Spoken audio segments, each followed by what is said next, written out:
Welcome to our countdown of the most horrible dishes in the world. Brace yourselves because some of these might just turn your stomach. You think you've got a strong gut, that you can handle anything? We're about to find out. From rotten fish to maggot-infested cheese, we're diving into the darkest corners of the culinary world. First up, we've got surströmming from Sweden. This little can of fermented herring has a reputation that precedes it, and by reputation I mean the overwhelming stench of death. Seriously, opening one of these is like unleashing a biological weapon. They say it smells like old gym socks, stuffed with rotten eggs and left to fester in a sewer. And you know what? They're not exaggerating, but some people actually enjoy this stuff. They eat it with potatoes, onions, and flatbread. Flatbread? You'd need a whole bakery to cover up that god-awful smell.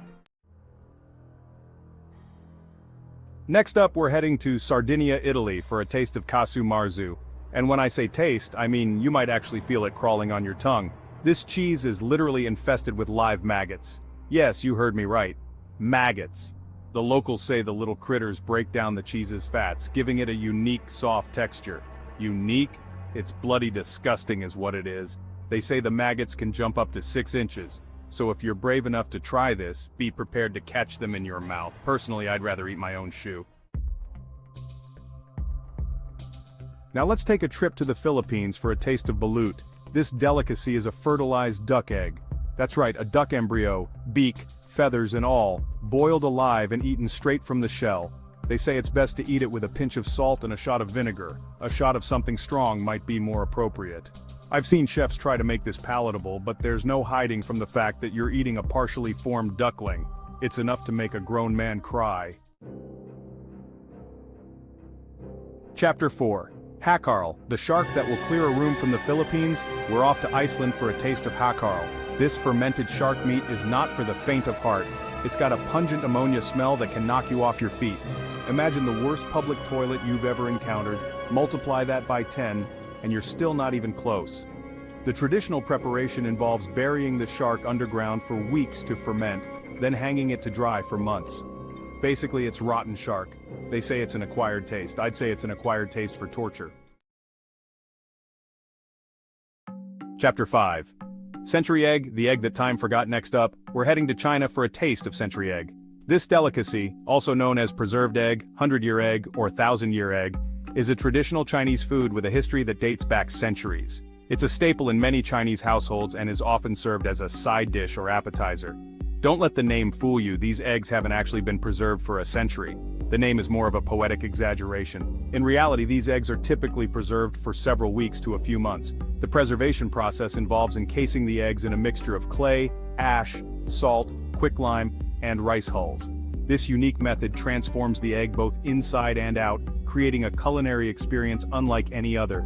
The process is meticulous and requires patience as the ingredients work together to alter the egg's texture and flavor over time.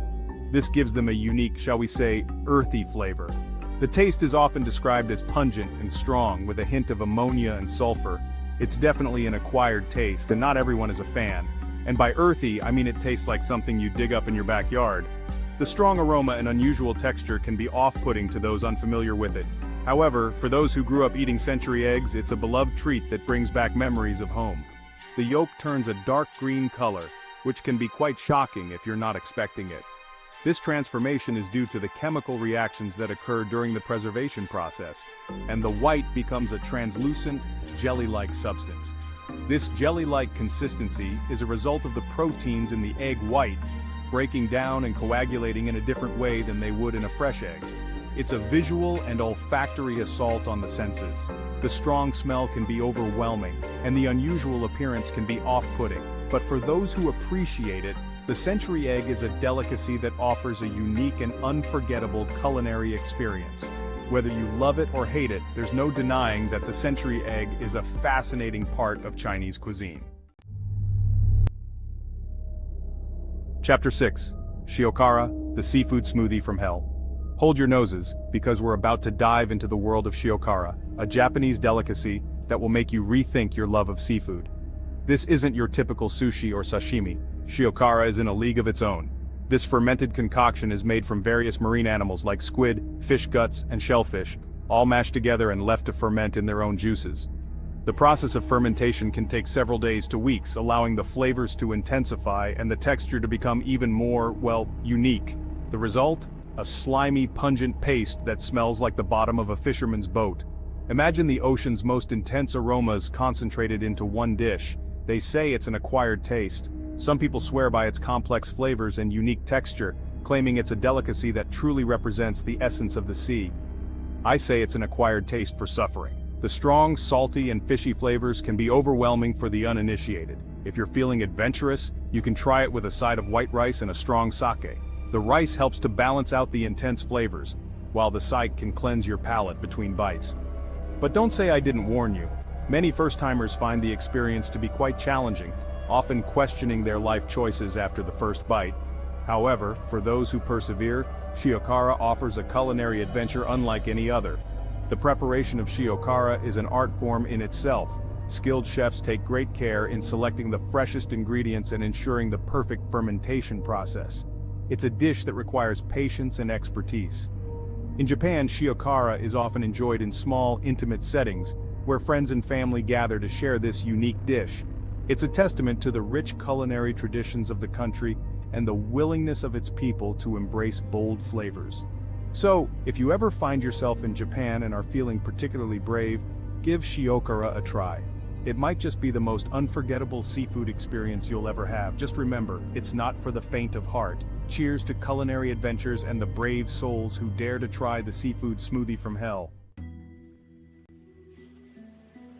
Chapter 7. Kiviak, the bird and a seal.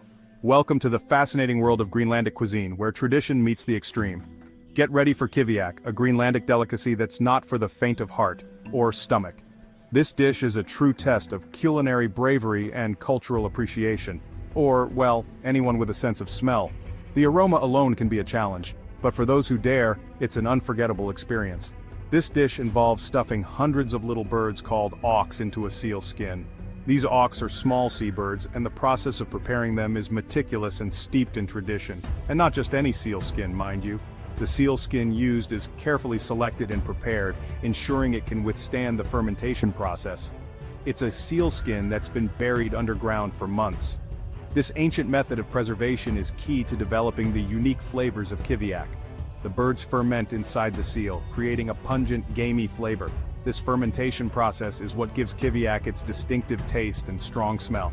To eat it, you pluck a bird out of the seal, bite off its head, and suck out the fermented insides.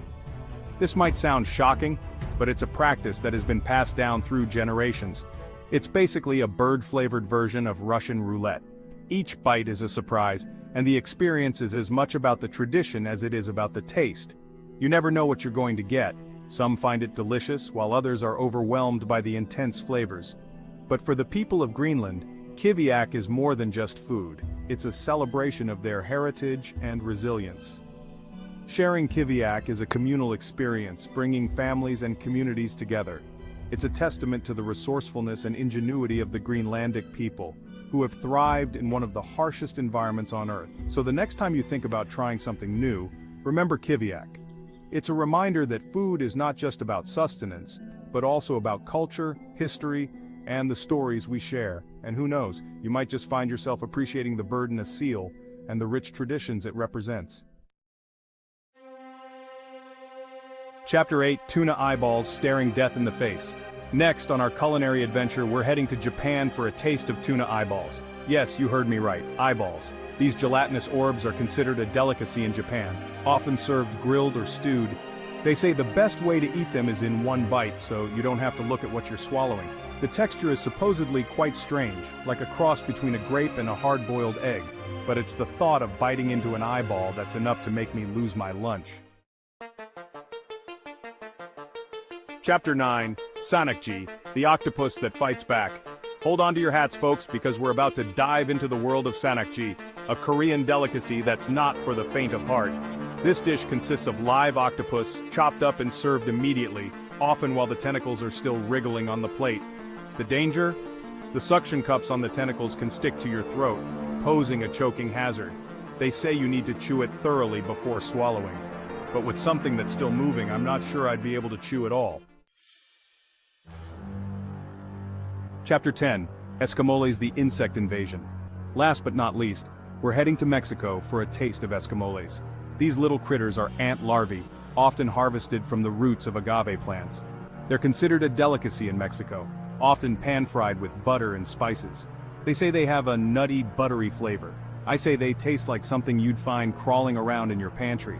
But hey, if you're feeling adventurous, give them a try.